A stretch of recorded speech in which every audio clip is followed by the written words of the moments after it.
Vamos lá. Bom dia, boa tarde, boa noite. Bom dia, boa tarde, boa noite. Boa tarde ou boa noite, dependendo do horário, né, que vocês estão acessando esse vídeo.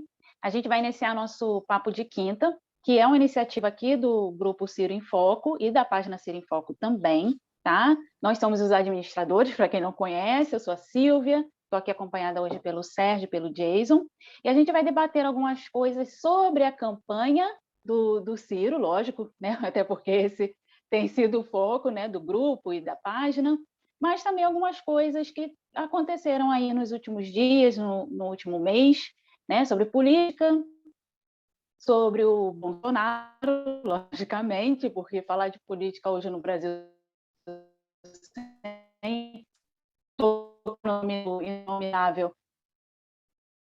Silvia? Falando um pouquinho, que a gente... Vocês estão me ouvindo? Sim, deu uma picotadinha, mas...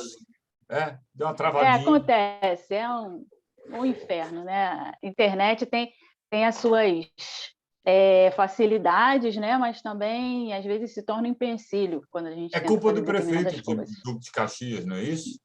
É a culpa da TIM, né? Mas tudo bem. Ah, bom. Então, a gente vai iniciar falando um pouco sobre esses dois vídeos, né? Acredito que o Jason tenha acompanhado também. A gente conversou aqui por fora, o Sérgio não tá tão alinhado, né? Que ele estava assistindo as Olimpíadas, mas... Não é não. Vou entregar. Não é bem isso. Não é bem isso. Não, né? não. E aí a gente vai começar falando sobre dois vídeos, né? Que foi o Lula sem máscara e nem Lula nem Bolsonaro, que foram campanhas que foram aí divulgadas, né? Pela equipe de marketing do Ciro. E a gente vê que a tendência, né, também da campanha agora é começar a tentar consolidar uma terceira via, não se afastando não só da figura do Bolsonaro, mas também da figura do Lula. Então, eu vou deixar aí o comentário aí para o Jason, que ele viu o vídeo.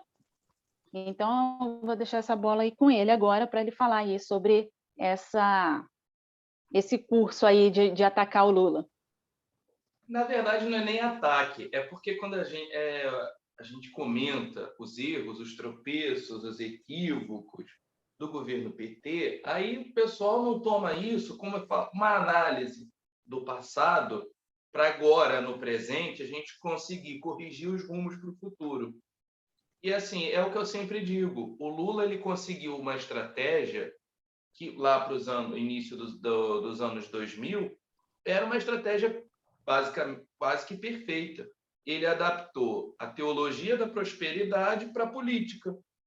Aquela coisa do irmão, Deus tem um propósito de vitória na sua vida, né? Aliada com aquele medo. O demônio isso, o demônio aquilo, o demônio está agindo na sua vida, vem para a igreja, tralali, tralalá. O Lula, olhando isso, pensou, pô, dá para adaptar essa tática na política. Como? Foi simples. A parte da vitória, das promessas, do isso, do aquilo, eram as pautas identitárias que ele levantava, né? De um lado, ele estava balançando a bandeirinha do identitarismo, com a mão direita, ele estava destruindo tudo aquilo que ele dizia que estava fazendo. Um exemplo disso é: o filho do agricultor virou doutor. Meu Deus, olha, o jovem preto, periférico, favelado, homossexual, entrando na universidade pelo sistema de cota, ou então fazendo ProUni. Olha, que lindo, que tralali, que tralali, com a mão esquerda. Aí, com a mão direita, vem o quê? Lei de droga. Aí a gente faz o teste do pescoço da professora Djamila Ribeiro. Aonde tem mais preto, pobre, periférico, favelado, homossexual? Na universidade ou no sistema carcerário? Né? E assim foi com tudo. Ele fazia uma firulazinha aqui com a mão esquerda, vinha a mão direita e detonava tudo. Porque na época do Lula a gente tinha condição de comprar casa, carro, picanha, cerveja, o cacete A4. Aqui com a mão direita tinha o quê? A taxa de juros mais alta do planeta, o sistema econômico sendo gerido pelos soldados dos bancos, Henrique Meirelles vindo do Bank Boston, nos Estados Unidos, Joaquim Levy, vindo do Bradesco, no Ministério da Economia, Ilan Goldfein, vindo do Itaú, à frente do Conselho de Política Monetária, e assim foi. E aí, hoje, se a gente comenta que o Lula fez isso, a gente não está comentando, atacando o Lula, difamando o Lula, porque o Lula, de fato, fez isso. Só que como virou uma questão de fé, virou uma seita, né? A seita lulista, a seita bolsonarista, não aceita que os seus ídolos erram, que os seus ídolos falham, que os seus ídolos são grandíssimos populistas, demagogos populistas e etc. e tal.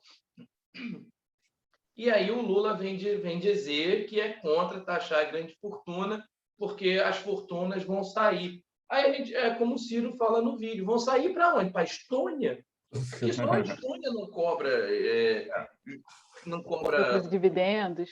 Lucros e dividendos, não taxa grande fortuna. É só o Brasil e a Estônia. Vai caber tanto rico assim na Estônia, um país A ilha, né? E mesmo assim a Estônia vive toda a economia, toda a estrutura social, toda a estrutura financeira, econômica da Estônia é escorada na Suécia. Não tem estrutura própria. Claro.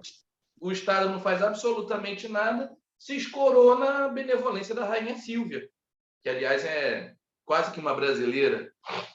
Sim. Na hora que a Rainha Sílvia não quiser mais, ou que ela falecer, ou que o parlamento lá sueco não quiser mais, acabou a Estônia. Mas, enfim.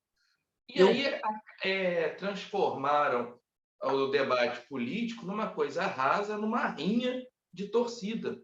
Parece, sei lá, Flamengo e Vasco aqui no Rio, ou Corinthians e Palmeiras em São Paulo. É uma rinha de torcida, onde ninguém raciocina, ninguém diz lé com cré, todo mundo só acredita, né? Igualzinho nas igrejas evangélicas, né? Porque aí tem muita semelhança com a teologia da prosperidade, porque o primeiro governo de esquerda a gente não questiona. Oi? Foi exatamente essa minha reação. Oi? Porque é o primeiro, não se questiona.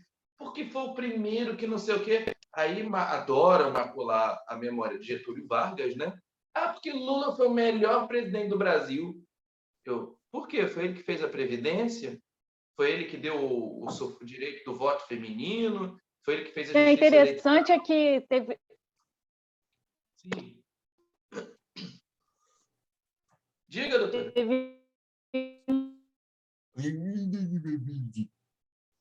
Pipocou. Ih, menino. A Silvia travou. Travou. O que ela estava dizendo ali? Silvia? Esse argumento. É uma coisa ruim porque atendeu um anseio popular? Não entendi, não cheguei. Tá. Não, travou aqui pra gente. Espera aí que travou. Travou um pedacinho, a gente só ouviu o comecinho da tua... volta um pouquinho. Bem no comecinho, volta tudo. Essa internet tá um lixo hoje. Aí, não, porque eu estava falando, porque o Getúlio, não sei o quê, foi um populista, papapá. Aí alguém veio, questionou, tal, no Twitter, não sei o quê, um perfil até bem famosinho, né? Mas ele fez a Previdência, fez não sei o quê, aí essa pessoa veio responder, né? Não, mas ele não fez isso por conta própria, ele fez isso por anseios populares. Esse é seu argumento contra? Oi. Eu não entendi. Por atender os anseios da população, isso é contra? Joga contra o Getúlio de que forma? Eu gosto muito dos reducionistas. Reducionista começa a falar, né? Contradigo a pessoa, falo, poxa, mas foi o Lula que criou a Previdência, a Justiça do Trabalho, a Justiça Eleitoral, dando direito às mulheres de votarem e serem votadas, né? Foi Lula que criou Petrobras, Eletrobras, Vale do Rio Doce? Aí vem o reducionista, olha para minha cara e diz assim, não sei, mas foi o Lula que mandou a Olga para os nazistas? Mas e a Olga? Eu já estou no nível assim, tá no olho do teu cu, seu reducionista de merda. Sabe?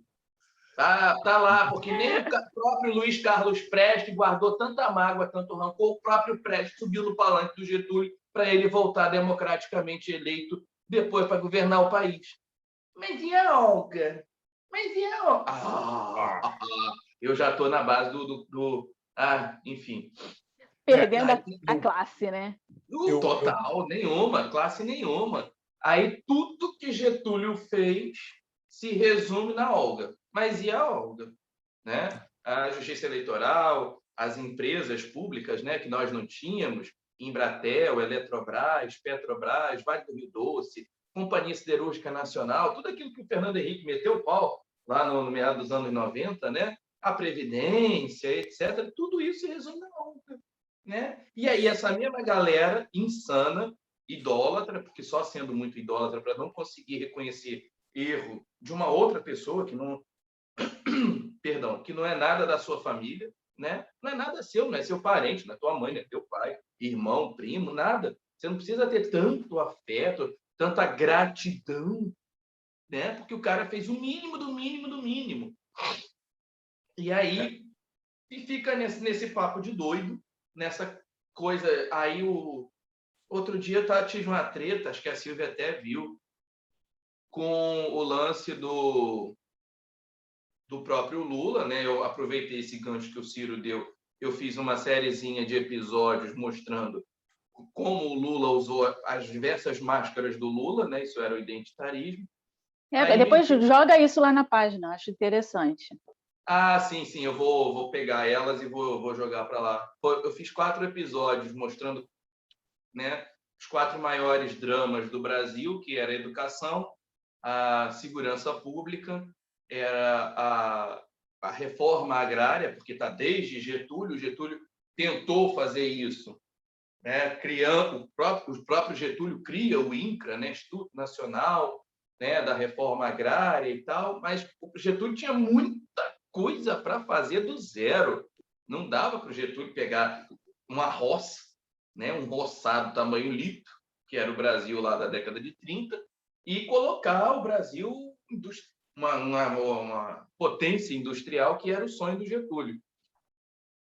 E não saiu. E aí o cara, ao mesmo tempo que o Lula estava lá no acampamento, com o bonezinho dos sem terra, ou dos sem teto, né, e tal, olha, eu estou aqui com... Primeiro era o Zé Rainha, depois era o João Pedro Stedley, olha, eu sou sem terra. Do outro lado estava lá, atendendo tudo que era demanda da bancada do boi, né, do agronegócio, etc. e tal.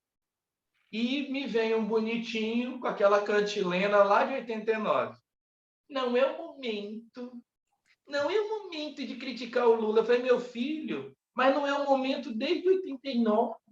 Quando é que vai ser esse momento? Eu tinha 5 anos de idade, no colo da minha mãe, eu estava lá, eu vi, ninguém me contou, eu não peguei livro de história para ler, não. Eu vi. Em 89 não era momento, que tinha a eleição, uma eleição muito dura, muito isso, muito aquilo. Lula sabotou Brizola, rasteira de um lado, sabotagem do outro, para o Brizola não ter chance nenhuma de chegar no segundo turno. Ele ia com essa estratégia do todo mundo vai se juntar e vai votar em mim, eu vou me eleger. Se lascou, veio o Collor.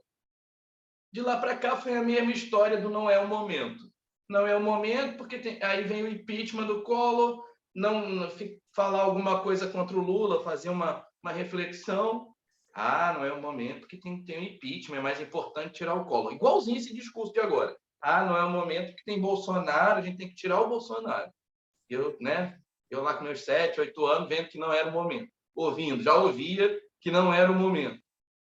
Aí vem Itamar, aquela história toda do Plano Real, Ciro, etc. Né? E aí a eleição do Fernando Henrique também não era o momento, a eleição muito dura, os tucanos, neoliberal, tarará.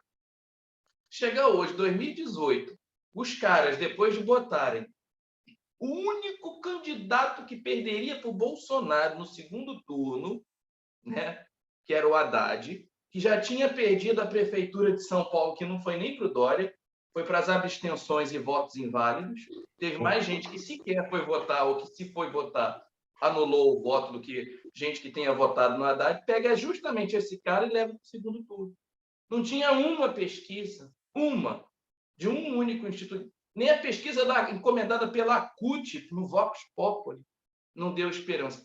Aí a galera leva este candidato para o segundo turno, o candidato perde e a culpa é do Ciro. Porque O fomos Ciro que não trabalhistas. quis defender a democracia, combater fascismo, o cacete a quatro. Pelo amor de Deus, gente. Já a seita está chegando no nível de doideira tal, que agora é igual Homer Simpson, né? Eu que sou fã dos Simpsons, tem um episódio que o Simpson vira para a esposa lá numa discussão, aí ele diz assim, a culpa é minha, eu boto ela em quem eu quiser. Os lulistas estão nesse pé, a culpa é deles, eles botam em quem eles quiserem.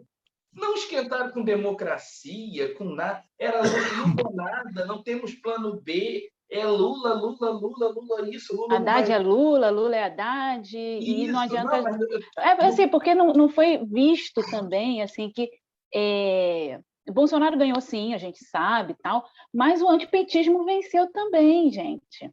E é uma coisa que tem que entrar também nessa conta, né, nesse cálculo eleitoral desse ano, e ninguém está fazendo. É tipo, não, porque agora o Lula está livre, e o Lula vai concorrer, e Lula. Mas o antipetismo está aí, gente. Não é nada assim, não é uma coisa que morreu porque o Bolsonaro é um merda e todo mundo descobriu que ele é um merda. Sobre isso é meio engraçado, porque os blogs, né, lulistas e alguns cientistas políticos assim fazem essa análise, dizem que não tem essa coisa de antipetismo, que isso foi superado. Eu pergunto, Sim, superado eu já vi como? isso, Superado, gente sério, não quero aqui citar nomes, mas superado onde? Como? O que fez? O que o Lula disse? Ele só foi absolvido, né? Não é nem bem isso, né?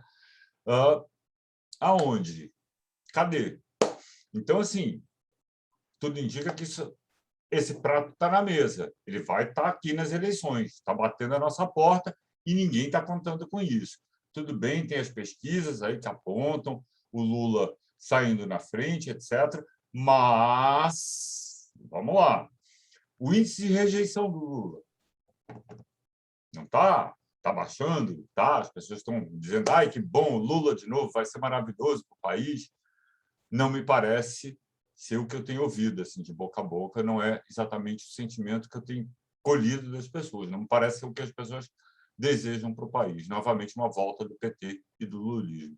Eu só quero aqui fazer uma observação sobre tudo isso que o Jason estava falando, que eu acho que, assim, sobretudo em relação à crítica do Ciro e a crítica que a gente vem tentando fazer ao Lula e aos governos do PT, que é a questão econômica, né? E ninguém faz esse debate. Assim. A gente fala sobre isso e, vamos lá, parece que a gente está atacando o santo Lula. Jogamos, né? Tacamos ovo, tacamos pedra. Gente, meu Deus, é economia, é dados, são números, é fato, é realidade. Quanto o país cresceu? Quanto o país se industrializou ou deixou de se industrializar?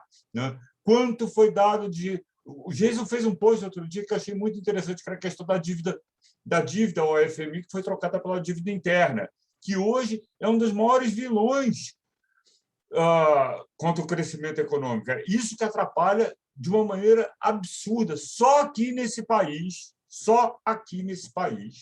tá?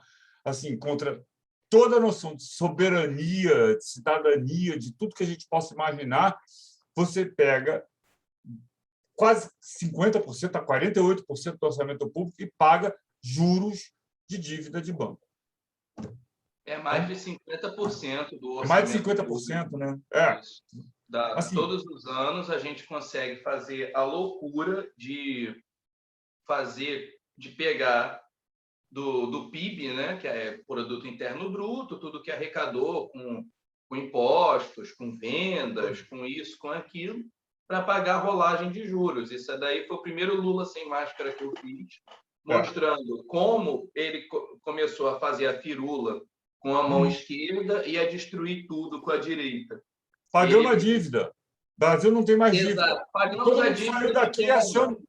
Todo mundo saiu do governo Lula achando que o Brasil tinha resolvido o seu problema econômico, tinha resolvido a dívida. Isso não é verdade. E vai debater isso com um lulista, cara, não tem como. Os caras vão dizer isso. Não, mas e Paris? E Paris?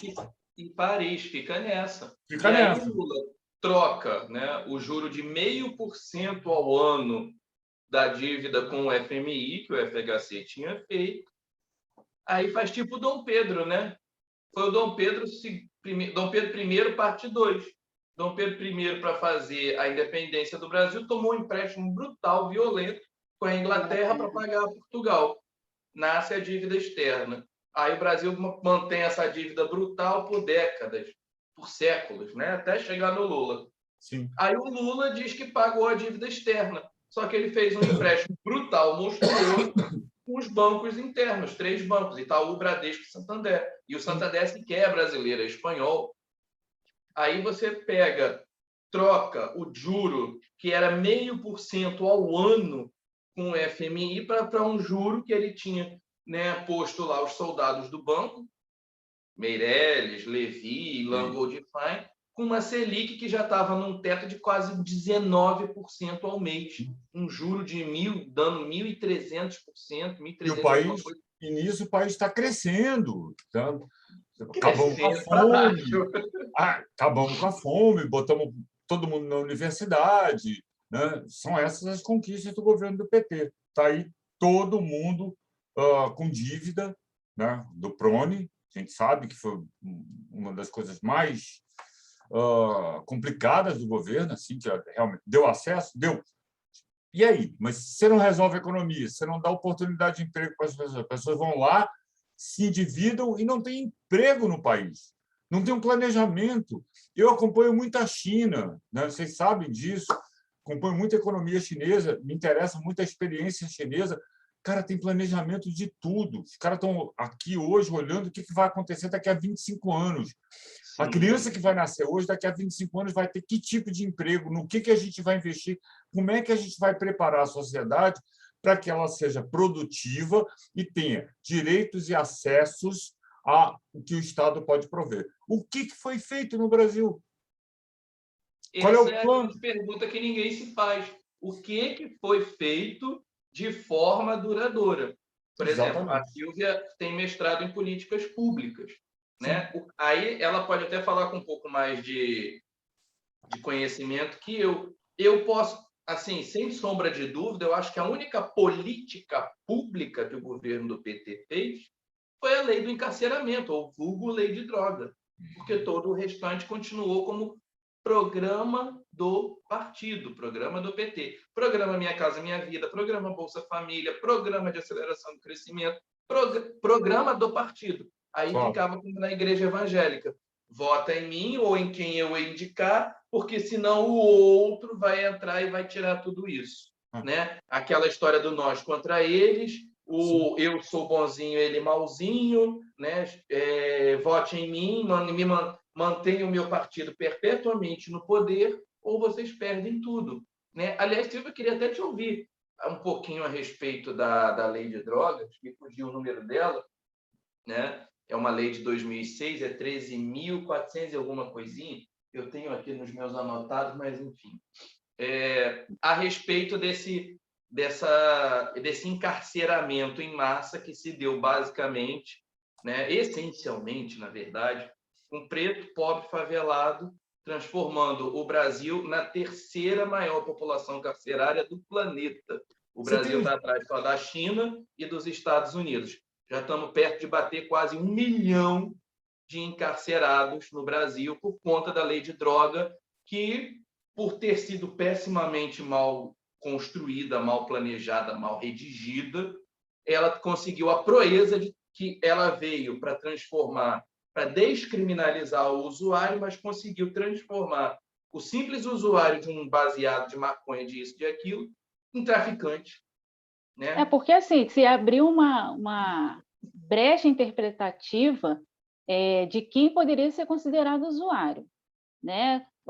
Então, assim, ficou na mão da autoridade policial, né, indiciar pela quantidade, né, se ele seria considerado usuário ou traficante. Então, é óbvio que se um policial, uma autoridade policial, pega um jovem branco da Zona Sul, normalmente ele vai ser enquadrado como usuário, a não ser que seja uma quantidade de drogas assim, surreal. né? Mas com a quantidade, né? Vai ser considerado usuário. Agora, qualquer preto e favelado vai ser considerado traficante. Claro. Entendeu? Então, assim, deixar nas mãos de uma polícia, que é uma polícia extremamente racista, que é extremamente higienista, essa questão de delimitar, né, definir quem vai ser usuário, quem é usuário e quem é traficante, era lógico que era um cálculo totalmente pensado. Eu acho que não foi algo assim feito, foi sem querer que aconteceu isso, sem querer que acabou com o encarceramento em massa. Não, porque eu acho que qualquer pessoa que minimamente estude segurança pública no Brasil sabe que a polícia brasileira é racista. Então, se você deixa na mão da polícia para que ela defina quem é usuário e quem é traficante, lógico que quem vai ser o traficante vai ser o preto. Raramente você vai ter uma pessoa branca portando uma quantidade não muito grande de drogas sendo considerado traficante. É muito difícil isso acontecer. Muito, muito, muito mesmo. E assim, aí a gente tem o encarceramento em massa, que acabou aumentando muito no governo do PT, porque a lei de drogas só veio corroborar aí com uma criminalização, né? Que a gente sabe que a criminalização, principalmente da maconha, ela veio de uma lei extremamente racista também, espelhada numa política adotada nos Estados Unidos, que quando da criminalização da maconha veio também nesse encalço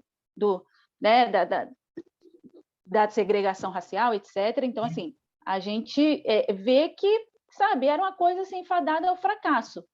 Ou não, ou talvez, que a gente também não sabe, né, qual era o objetivo da lei. Às vezes, para a gente foi um fracasso, para ele foi um sucesso. Mas, assim, eu vejo por uma questão social que é um fracasso. É um fracasso porque você tem muita gente presa por causa de baseado. Exatamente, principalmente gente preta, pobre, favelada, né? Eu já vi, numa caminhadinha, num passeio pelo famoso Baixo Leblon, território bastante conhecido aqui do querido valoroso seu Sérgio, e o pessoalzinho lá, os branquinhos, lourinho do olhinho azul, ou então dos cabelinhos lisos e as bochechinhas rosadas, fumava maconha assim como quem traga um tabaco comum nas calçadas, era o baseado no dedo aqui, o copo de bebida aqui na outra mão, e o papo rolando muito tranquilamente, e dois patamos da polícia, assim, numa esquina, assim, né, embicada uma com a outra, fazendo um Vzinho, tomando com os policiais não estavam aí, nem iam chegando, sabe? Você olhava assim, gente, mas a polícia está ali na esquina e todo mundo fumando maconha. Mas como é que Depoimento pode? pessoal. Depoimento pessoal. Eu me lembro quando descobriram a Praia do Pepino, né, que começou coisa de asa delta, não sei o que, coisa e tal, e era a praia que você podia levar cachorro, surfista, todas as tribos misturadas ali, e todo mundo, absolutamente todo mundo fumava maconha. E eu me lembro claramente de um fim de semana estar sentado na praia ali, né, e tem um batalhão de polícia lá em cima, assim, batalhão, 20 homens da polícia lá em cima, que ali é mais alto, né, você tem que descer a escadinha para chegar na praia, batalhão de polícia ali em cima, os caras, e todo mundo na praia assim, tá aqui, vem pegar, quero ver, estamos fumando maconha, escancaradamente. Escancaradamente. É isso que eu falo.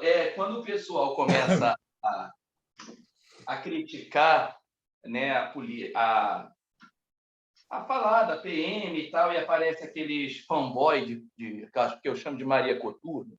Eu até evito Maria Coturno por dar uma impressão que são mulheres, mas eu chamo de Maria Coturno aqueles machos, né, que não pode ver um coturno que fica todo derretido, quer logo tirar uma foto, fazer uma ceninha, uma gracinha qualquer.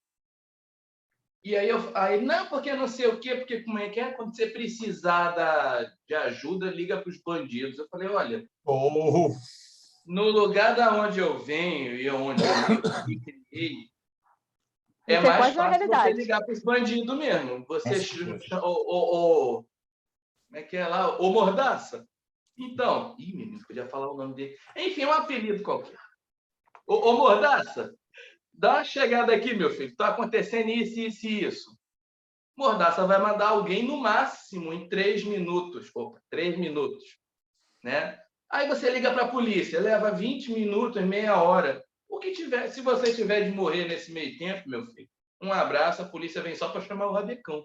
Né? Apenas assim, só para deixar registrado, né? Eu coloquei ali no chat, Isso população que eu ia falar, você carcerária colocou no chat. triplica em 20 anos. Triplicar.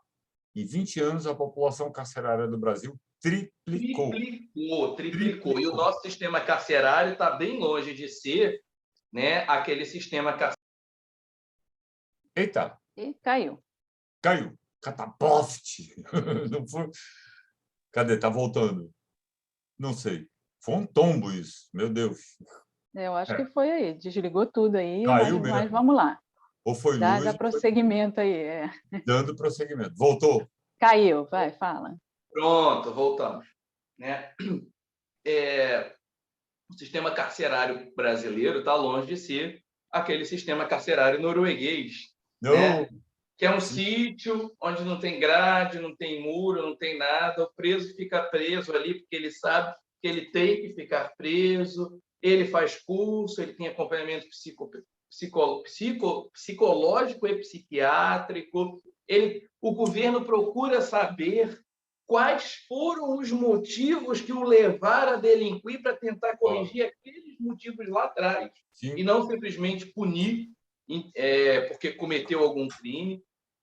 Então, assim, quando o Sérgio bota isso aí que a população carcerária triplicou, ela duplicou só de 2006 para cá, que é quando tem justamente essa lei de drogas, né, que, como a Silvia bem colocou, é uma lei extrema, vem na esteira das leis higienistas lá da década de 20 para cá. Né? É uma lei que foi... Eu, particularmente, acredito que ela foi pessimamente redigida justamente para isso, né? Porque o Lula ele legislava muito para dar resposta à Globo, não para fazer algo em prol da população. Né? Ele mesmo foi cruelmente, eu acredito, eu falo que foi cruelmente porque eu acho uma crueldade alguém ser preso daquela forma e tal. Não digo que ele seja inocente, mas também não digo que ele merecesse passar por tudo aquilo que ele passou na mão do Sérgio Moro. Né? Claro. Perder esposa, perder neto, irmão, e não poder ir ao velório de forma minimamente, né, digna e tal. Enfim, foi realmente muito cruel.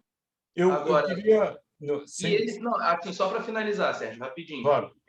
E ele só passou por isso tudo, por quê? Porque ele fez um monstrengo jurídico chamado Lei da Ficha Limpa, que é uma aberração jurídica.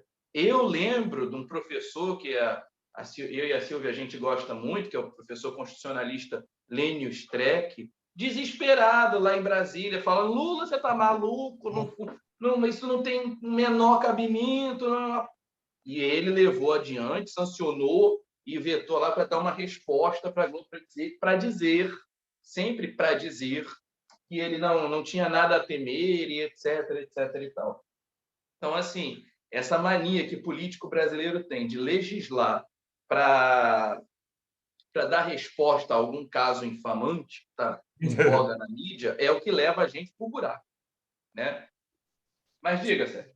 Não, eu estava pensando aqui, assim, para querer virar um pouco essa página, etc., né? Sem mencionar aqui, né, as palestras do Lula, sem entrar nesse mérito que é culpado, mas vamos lá, o Odebrecht pagando 400 mil reais de palestra, né? Quanta sabedoria, né? Quando você pega as palestras do Ciro, que tem uma inteligência ali e um estudo sobre assuntos diversos, o cara é capaz de falar sobre qualquer coisa, entendeu? E aí você pensa lá, meu Deus, o que foi dito ali, né? Por que valia tanto essas palestras? Mas não vamos entrar nesse mérito. A questão aqui é que eu acho que vale a pena a gente falar, é que a gente tem sido muito acusado, né, de tentar fazer comparações entre o bolsonarismo e o lulismo, né? E vamos lá, por tudo isso que a gente está falando, a gente está cada vez mais, e a gente vai ver isso cada vez mais, né? O quanto são próximos, o quanto estão falando a mesma linguagem, o quanto estão defendendo as mesmas coisas, né? Não, é lógico que quando a gente faz essa simetria, a gente não está falando que o Lula é um genocida É óbvio que não. desvairado, igual o Bolsonaro é, porque isso aí é fora de qualquer padrão. Né? Mas é Mas quando a gente faz essa assustador. simetria, a gente está falando de um programa neoliberal, e os dois têm um programa neoliberal bem similar, entendeu? Sim. Essa idolatria também. Eu achei Exatamente. curioso que os campeões, né, das medalhas olímpicas, o Ciro tem sempre postado, né, a foto lá do campeão da medalha olímpica, tal, parabenizando, tal, os atletas brasileiros, blá, blá, blá. E o que o Lula tem feito? Toda vez que tem uma modalidade olímpica, não sei se vocês viram, que ganha, ele bota a foto dele. Tipo, ele nadando, ele correndo. Gente... Ele tomando assim, cerveja? Não tem? Ele assim, é uma coisa, um egocentrismo que não tem coragem de botar a foto do atleta. Ele bota uma foto dele. E o detalhe também que até o pessoal do Cirão Pernambuco criou, toda postagem do Lula começa com eu. Isso, eu aquilo outro. Minha mãe, Dona Lindu, não sei o quê, eu aquilo outro, porque Dona Lindu não sei o quê, eu. Aí fizeram até assim umas colagens, né?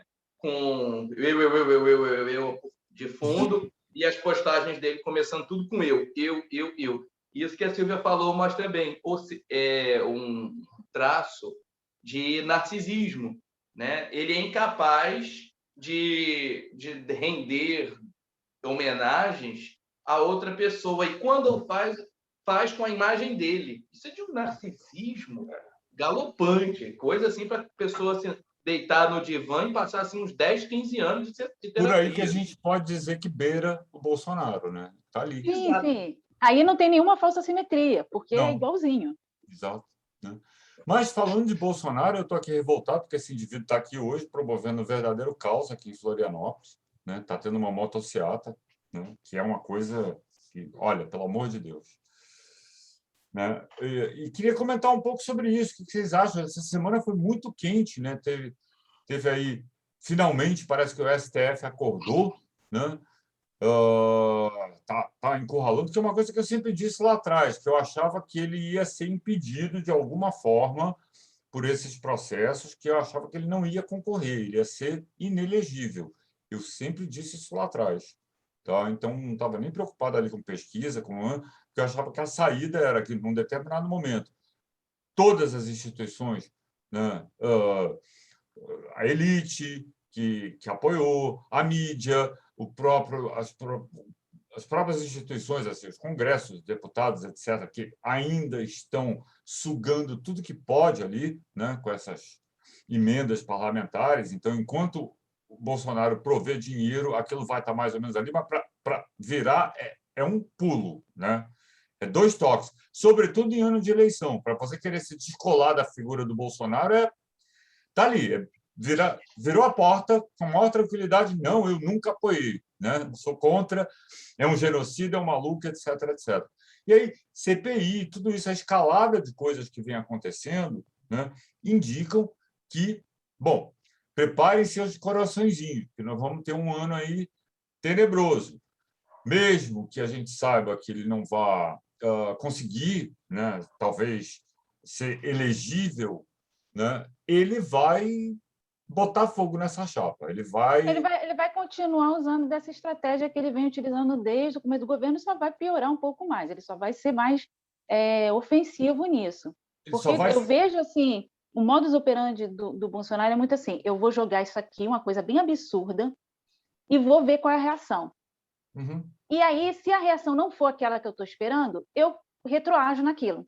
Ele sempre fica testando, fica puxando para ver até onde que dá. E foi isso que ele fez com o Fux essa semana. Ele foi testando para ver até onde dava. Claro. E aí chega aquela entrevista dele na Jovem Pan, que ele fala barbaridades sobre o STF, enfim. Uhum.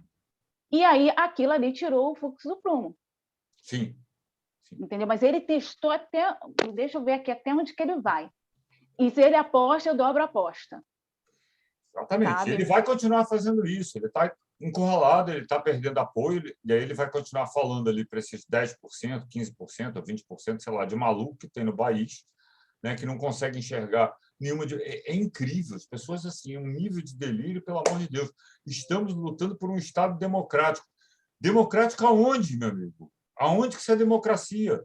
Onde um presidente xinga, ele ontem xingou o Barroso, chamou de aquele filho da puta. Que diabo é isso? Mente descaradamente, o que o desqualifica cada vez mais para quem tem o mínimo de pé no chão, assim, de capacidade de analisar, ele vai se desqualificando perante todo mundo, com exceção daqueles malucos que seguem ele. Porém, infelizmente, esses malucos, aparentemente, parece que vão dar algum trabalho. Esses dias eu estava assim, de noite, brincando no celular, sem sono, resolvi entrar no Twitter, que é uma seara que eu não habito muito. E aí eu sigo lá os Bolsonaro. Perdeu algumas coisas esse último final de semana, então, Sérgio. Depois eu te falo. Aí eu sigo lá os Bolsonaro, as Carla Zambelli da vida, essas coisas, né? E estava lá a Carla convocando para a manifestação dia 7 de setembro, que vai ter em São Paulo. Eles querem concentrar tudo em São Paulo, acho que eles querem pegar todo esse povo, né, das diferentes capitais, levar tudo para São Paulo para parecer que tem 20 mil pessoas ali, né, para dar peso. Né? Cara, as coisas são completamente delirantes. As respostas das pessoas são assim, é isso mesmo, a gente tem que ir lá, a gente tem que endurecer, esse negócio de ficar fazendo manifestaçãozinha em motociata não dá, a gente tem mais é que sair para a porrada. Oi? É isso que está sendo incitado, é isso que está sendo insuflado. São pessoas completamente malucas, completamente delirantes, assim, de gente que devia estar presa.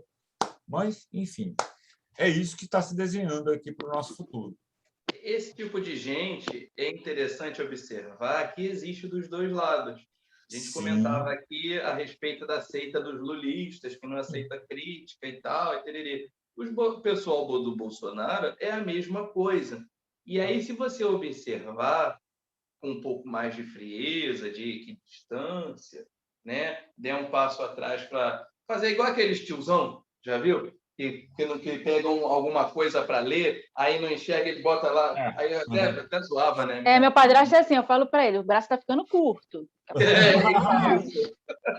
Aí eu falava para minha mãe, que é um braço maior, que ela não ia no oculista de jeito nenhum.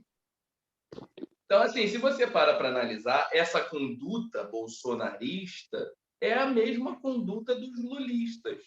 Não demoniza a imprensa, né, a grande imprensa. Os bolsonaristas é globalista, não sei o quê, tererê, tarará. Os lulistas era o PIG, Partido da Imprensa Golpista.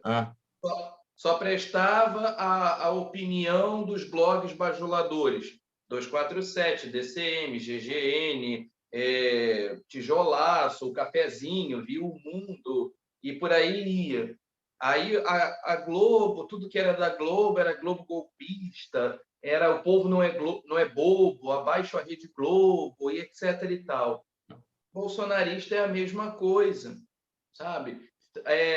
Até o gabinete do ódio, Bolsonaro copiou do Lula. Então, assim, se você parar para observar, as táticas bolsonaristas são as mesmas. É um arremedo do Lula.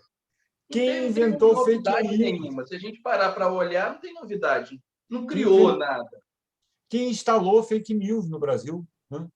Exatamente. Aí é só você olhar para o que fizeram com a Heloísa Helena lá atrás, para olhar o que fizeram com Marina Silva lá atrás, aquela tonelada de fake news para...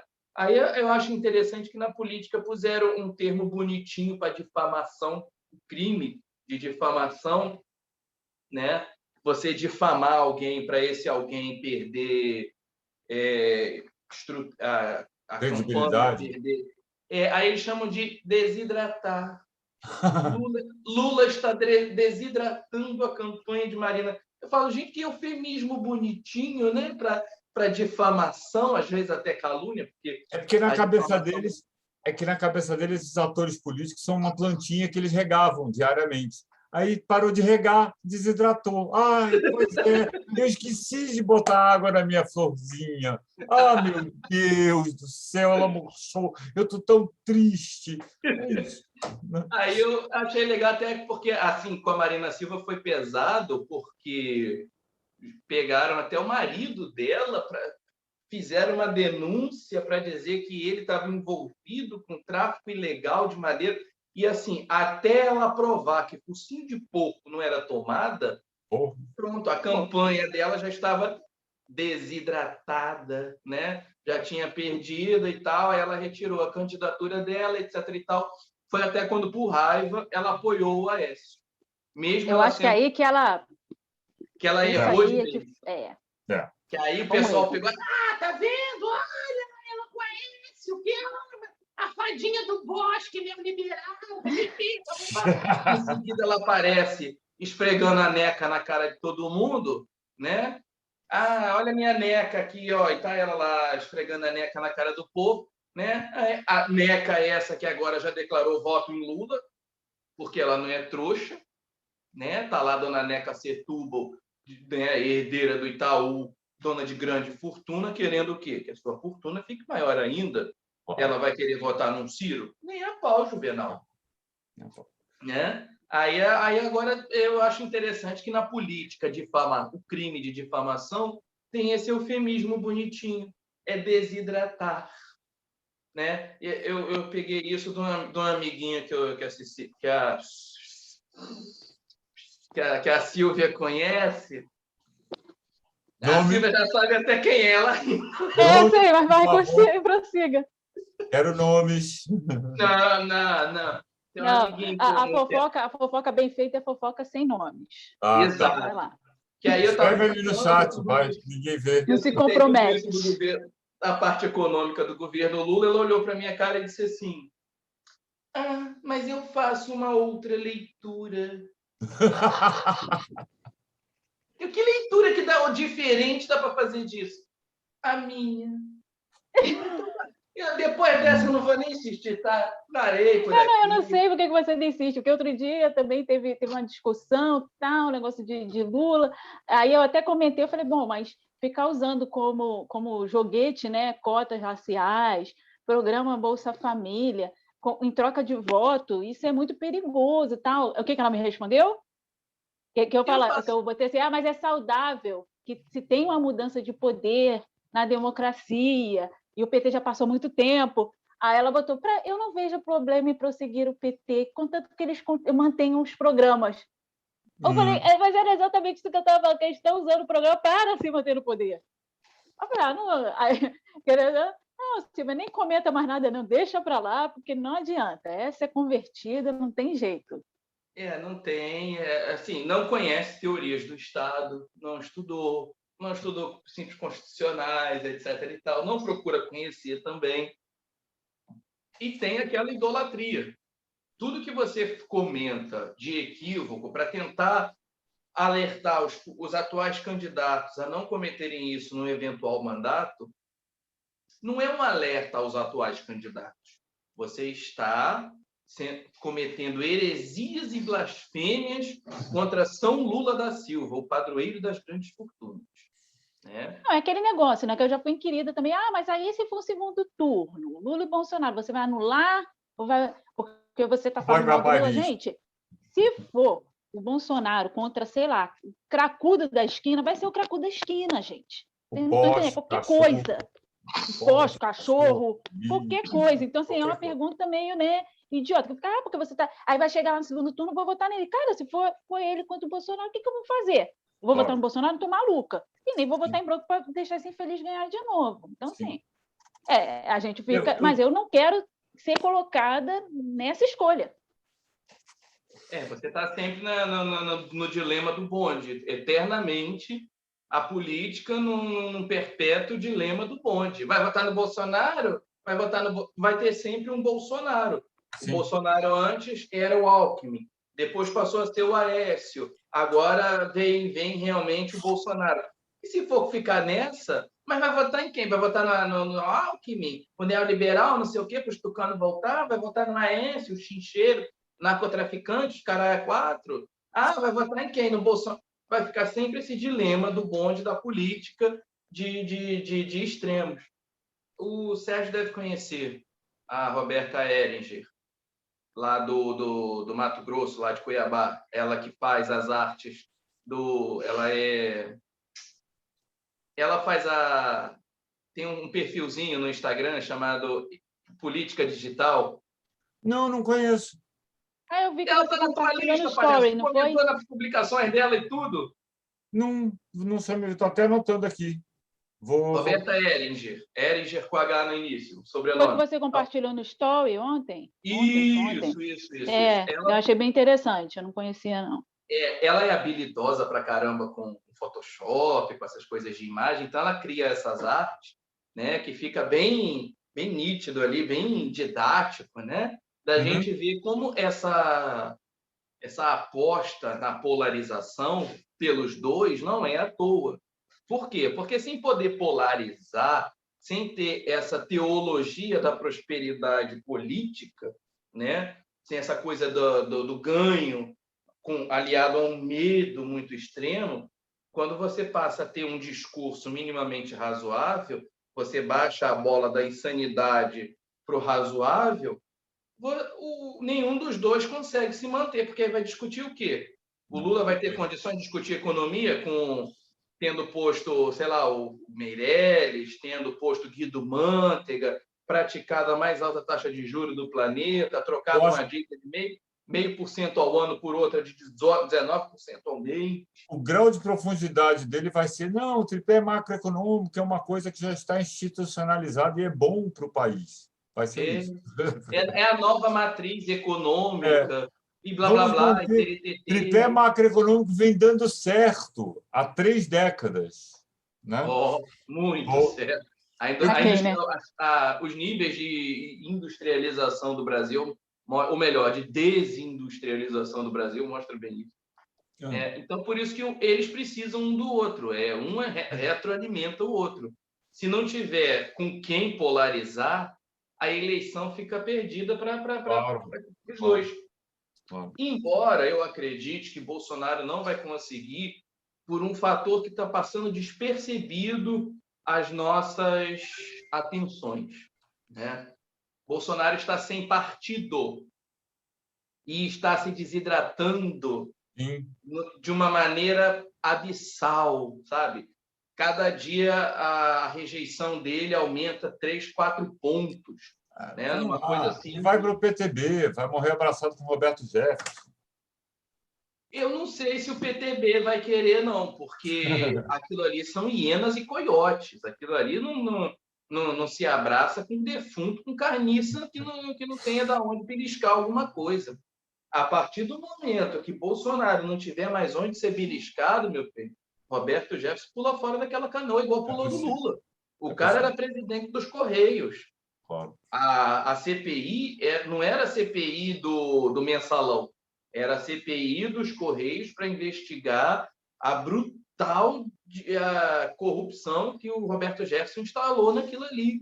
Sim. Mais um ponto aqui para a gente dar glórias e graças a São Lulo, padroeiro das grandes fortunas, que loteou todas as estatais, né, e agências reguladoras para barganhar apoio no Congresso. Ou seja, aí a gente tem um plano de saúde astronomicamente caro por causa disso.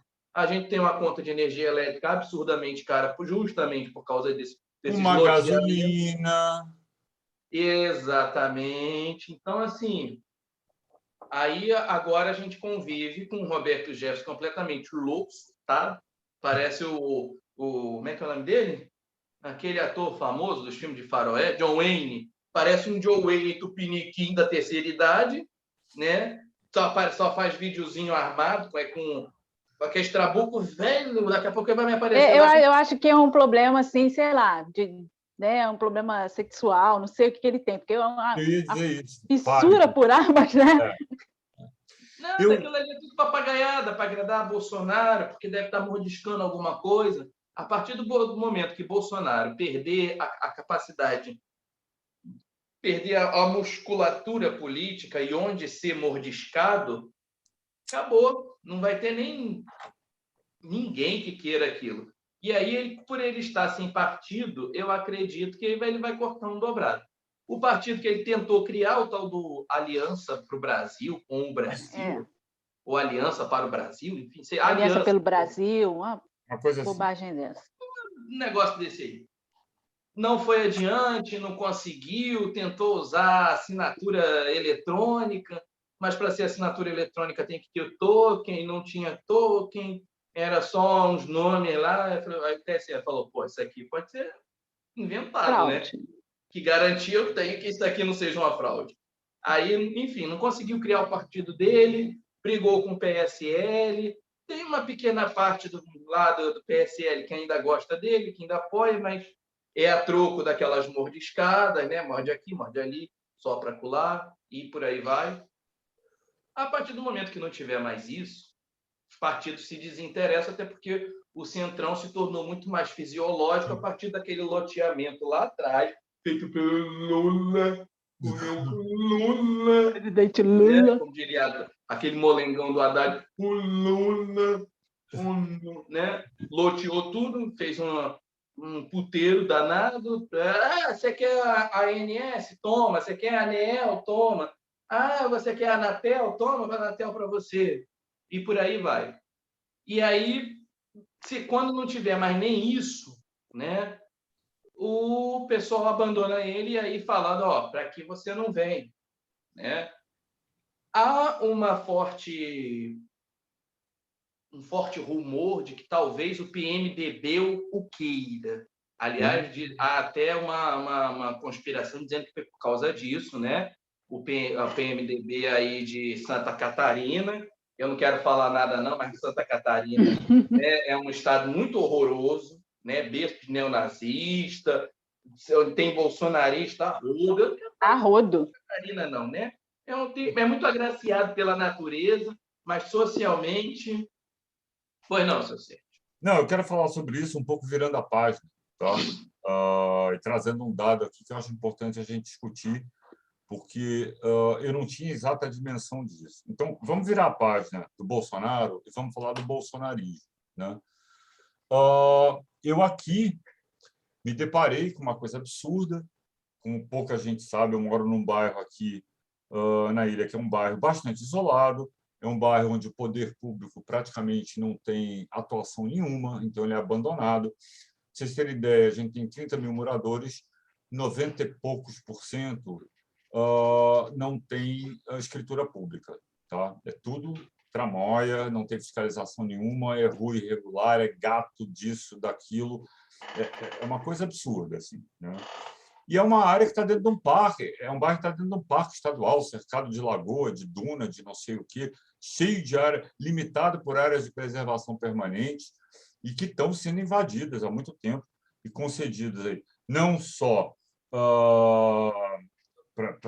invadidas não só pelas pessoas, né, de baixa renda que vem aqui, vai lá na calada da noite, desmata um pouquinho, constrói um barraco, como por condomínios, por poder econômico, por uma elite que vem explorando o território de Florianópolis de uma maneira absurda. Bom, eu estou dando esse retrato porque, vamos lá, nessa situação onde o poder público é tão ausente, a gente tem as associações de moradores, né, que deveriam representar a comunidade e trazer os problemas da comunidade, brigar por elas, né, em suas diversas instâncias e caminhos, né? E aqui, muito curiosamente, o cara que foi presidente da Associação de Moradores por 2 mandatos, que se elegeu vereador aqui do bairro, né, de uma maneira, eu vou dizer, para lá de irregular, tão irregular que até hoje ele não se desincompatibilizou como presidente da associação. Vejam bem, ele foi eleito vereador e ele continua como presidente da associação. O que eu quero dizer? Ele não foi no cartório para dizer, olha, eu não sou mais presidente. Ele já falou isso publicamente, mas ele continua atuando como presidente da associação. Esse cara teve a maluquice, o desplante, e aí para isso que eu quero chamar a atenção, que a gente precisa hoje combater o fascismo, não que está lá em cima no governo federal, no governo estadual ou municipal, é que ele está aqui no bairro. Ele está batendo na nossa porta. Eu nunca imaginei isso. Tá? A gente tinha aqui no Rio Vermelho vários movimentos assim, coletivos, solidários. Vou citar alguns, né? Uma feira de artesanato, de economia solidária, uma coisa que eu considero importantíssima, que é a cozinha solidária. Gente fazendo de maneira voluntária, com doações, estava cozinhando e servindo marmitas para as pessoas em estado de absoluta vulnerabilidade, que se não fosse aquelas marmitas não teriam o que comer. Tá? É isso, é disso que a gente está falando. Gente passando fome. Tá? Fui lá, presenciei, sei do que eu estou falando. Isso tudo, esses coletivos, esse movimento, estavam organizados num espaço, que é um espaço da Fundação Franklin Cascais, que teoricamente é um espaço para cultura, né, e arte, que estava abandonado. Então, a gente estava ali fazendo a cozinha. Ali já tem um espaço para horta comunitária. Enfim, a gente estava tocando esses projetos todos. E a gente resolveu soltar uma nota de crítica à Associação dos Moradores, que deveria estar, em princípio, apoiando esse tipo, ou incentivando, ou pelo menos apoiando, né, de alguma forma, esse tipo de iniciativa. Ao soltar essa nota, esse vereador teve o desplante, que era uma nota assim, apócrifa, quer dizer, apócrifa, ela criticava a associação, não citava nome de ninguém, não falava de ninguém. Tá? A associação não vem cumprindo com seu papel social. Em síntese, era isso. Tá? Esse cara me pega, mediante essa nota, me solta 4 vídeos na sequência, destratando todas as pessoas que estavam envolvidas, chamando de maconheiro, de esquerdista, de lulista, de não sei o quê. Teve gente que ele nomeou, que até vai, assim, cabe processo por injúria, calúnia, etc. Tá? E nomeou a mim, que até então não tinha aparecido, não tinha assinado nada, pelo simples fato que ele sabe que eu sou um adversário político dele aqui no bairro. Então, ele já está antecipando uma briga política que a gente vai ter daqui a 4 anos, 3 anos, seja o que for. Né? E eu fiquei muito surpreso, porque uma coisa é o mesmo estilo do presidente. Ele pega a nota, tá? Ele mente descaradamente sobre o que está escrito na nota, ele diz que ele está sendo atacado, que a honra das pessoas está sendo atacada, que ele é um homem de bem, de família, que ele não vai admitir isso, que ele sempre defendeu, né, o cidadão do bem, que ele é uma pessoa do bem, que ele está ali para servir e trabalhar, e que essa gente nunca pegou numa enxada. Então, assim, é o fascismo na sua pior face, porque ele mente descaradamente sobre fatos, está ali, está escrito. E aí, claro, ele está falando ali para os seus seguidores, que foram as pessoas que o elegeram, né, que é uma gente, como a gente chama aqui, manezinho, é gente local, que não tem muita instrução, né, gente assim que não pensa muito nas coisas. Fez algumas coisas, fez pelo bairro, foi lá, pegou uma área da prefeitura, pegou uns malucos aí que apoiavam, roçou, botou uns banquinhos, balancinho, coisa e tal, fez uma pracinha que não tinha nenhuma. Né? Então, tem alguns méritos, ninguém está desmerecendo isso, mas tem muita coisa que a associação poderia fazer e deixou de fazer. O que mais assusta é que, a parte dessa crítica, quando a gente tenta fazer alguma coisa em benefício das pessoas que realmente precisam, tá? E aí eu traço um paralelo com o Brasil, né? Então, por isso que eu chamo a atenção. É o fascismo que está chegando aqui. Ele está batendo na nossa porta e está atacando diretamente as pessoas. Eu fui agredido, as meninas da cozinha solidária foram violentamente agredidas, verbalmente agredidas, foram chamadas de vagabundas. Tá? Então, assim, é uma coisa inacreditável. Então, eu estou muito assustado com isso e tenho chamado as pessoas aqui, olha, deixe o Bolsonaro, para mim, isso é página virada, a gente precisa começar a combater isso agora, imediatamente, porque isso aqui tem um perigo muito grave, chegou na nossa porta, está batendo aqui no nosso bairro e está minando qualquer possibilidade que a gente tenha de acolher minimamente as gravíssimas demandas que a gente tem, por todas as razões econômicas, pandemia, etc., né, da situação de pessoas vulneráveis, de saúde, de educação, de tudo isso. Então, assim, chamando a atenção para isso, está uma briga boa, mas eu tenho a sensação de que isso está acontecendo e vai acontecer em diferentes dimensões no país inteiro. E isso é assustador. Quer dizer, sim, até eu tô porque querendo é dizer? uma coisa que eu venho falando, né? O bolsonarismo é muito maior do que o Bolsonaro. Derrubar o Bolsonaro não vai ser necessariamente derrubar o bolsonarismo, que ele vai continuar aí a ser combatido aí Exatamente. durante algum tempo. Gente, só Exatamente. deixa eu falar uma coisa, meu horário chegou. Se vocês quiserem prosseguir sem mim, vocês podem prosseguir, mas eu vou ter que sair. Eu também vou. Eu me recuso. Tem uma presença feminina, vão me acusar de machista, estou fora. Não, e a gente aqui é privilegiado porque a gente tem uma presença feminina preta, ou seja, tem toda uma autoridade. Aí você pega, ó, feminina, preta, mestra em políticas públicas. Tudo não só, é um 3 em 1. Uma pessoa só, é um combo. O quê? Isso aqui é um privilégio, meu filho. Isso aqui é você privilegiado. Você levante sua mão para os céus e agradeça. Porque, né? Se acaso tiver, não, porque acaso a gente tem. Nós temos. Rapaz. Pensando no quê? Eu queria trazer a outra menina também para conversar com a gente, aquela que eu quase pronunciei o nome que não se deve pronunciar, porque ela é muito boa, ela é psicóloga, tem mestrado também pela Fiocruz, em políticas públicas de saúde mental, acompanhamento, essa coisa toda. Ela é responsável pelo município de São Gonçalo, né? E, enfim, mas é lulista, raiz do pé roxo. Ela não toleraria a parte das críticas ao lulismo. Veja bem, não é ao PT, é ao lulismo, porque eu acho que botar o PT nisso é reduzir. É reduzir o partido à figura do Lula, o que felizmente ainda dá para salvar alguns bons quadros dentro do PT. É verdade. Mas a gente aqui é muito privilegiado. Mas então é isso, eu acho que ficamos por aqui, né? Eu queria ter falado do Requião também, ter saído. Não tem problema, isso ainda vai dar pano para manga, meu amigo. Isso aí. Nem se preocupa. Isso vai dar pano para manga. Fica para o próximo papo. Fica para o próximo. Né? Bom, então, meus queridos, ficamos por aqui. Foi um prazer, como sempre, estar com vocês, né? Vamos seguir aí nessa luta, chamando a atenção por essas coisas que eu acho que ninguém fala, né? Muito pouca gente fala. Eu acho que o bacana disso aqui é que a gente consegue falar com muito desprendimento, né?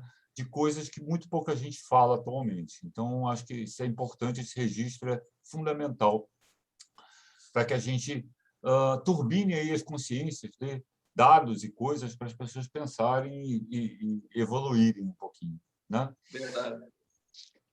Então, eu queria só deixar aqui meu agradecimento, né? Titio Sérgio acordou cedo, no pulo, assustado. Penteou o cabelo, não está mais certo o chakra, né? Descobriu nem fez a barba direito, tá uma vergonha. Isso, tá bonito, tá bonito, tá bonito. Visto do que estava antes, tá até tão gênero. Já teve pior, né? Pois é. O quê? Já estou indo. Vou liberar aqui, doutora. Doutora, beijo grande, muito obrigado pela sua participação de sempre, muito profícua, como de costume, coberta de razão. Então é isso. Gente, está ótimo. Então a gente vai se despedindo por aqui e até o próximo Papo de Quinta. Até. É isso aí. Tchau, tchau. Beijo. Tchau. Valeu.